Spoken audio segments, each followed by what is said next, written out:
For today's video guys, ayan guys, pumunta tayo ng bukid guys. Ay nakikita nyo guys, yan ang may-ari ng baboy, si Lovely. Ayan, may baboy siyang ano guys, may alaga siyang native na baboy. Ayan o, puro yan mga babae guys. Ano yan, buntis, puro yan sila buntis. Oh, magaganda mga kulay, oh. Yan, babae yan.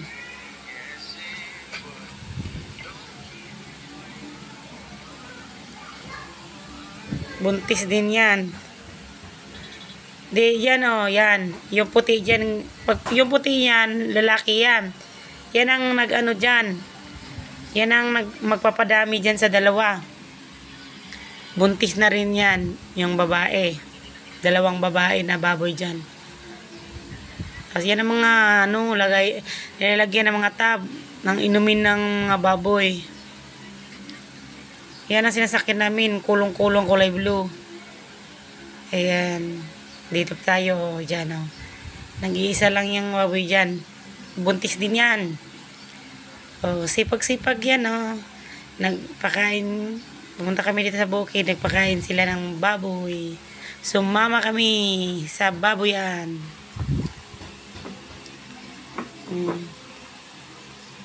Sipag yan. Pagkatapos maglilitsyon, yung litsyon na Loveless litsyon guys, sa kanya yan. Ayan.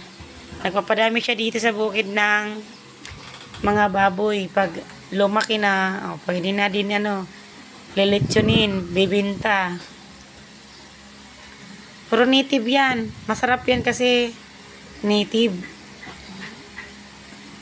Masarap yan ang mga ano, pag naglilitsyon yan siya guys, masarap.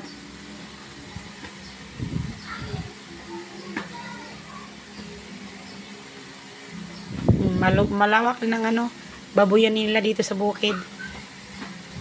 Kasama kami hapon yan eh, hapon.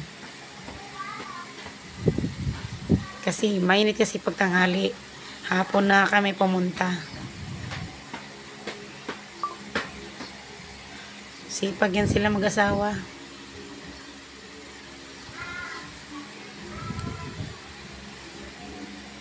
Ayan. Yung kulay blue na top dyan, yan may lamang ano yan. Pagkain nila yung darak. May darak at saka pids. Pinaghalo yan. Para malusog yung mga ano baboy.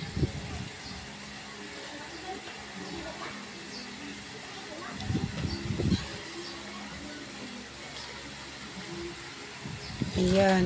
Ayan, nakikita niyo si Kuya Louie. Ayan, nagbubuhat na ng tubig. Ayan. Kasamahan din niya. Ayan ang nag-driver yung nasa likod. Yan, driver ng kulong-kulong.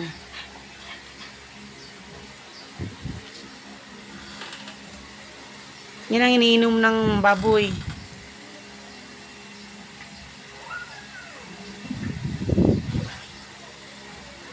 Yan, pagdating namin yan, ang ingay-ingay ng mga baboy kasi nangugugutom na sila. Eh, pinapakain sila. Hindi na, tumahimik na. Yan o, nakakain na. Kakatuwa pala no pag nakita mo na nag-aalaga sila ng baboy. Ayan, tsaga-tsaga lang talaga. Ayan, puro mga ano yan, inahin. Mga buntis na yan. Mayroong baboy dyan yan oh. Mayroon dyang malapit na mga anak. Ayan, nagbubuhos na sila ng tubig para linisan ang dumi ng baboy. O, dyan. Kinunik lang nila dyan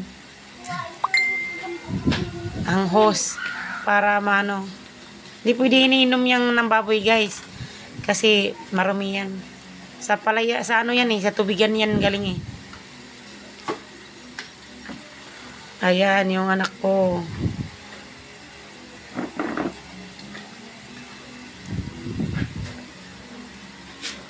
Iba kami.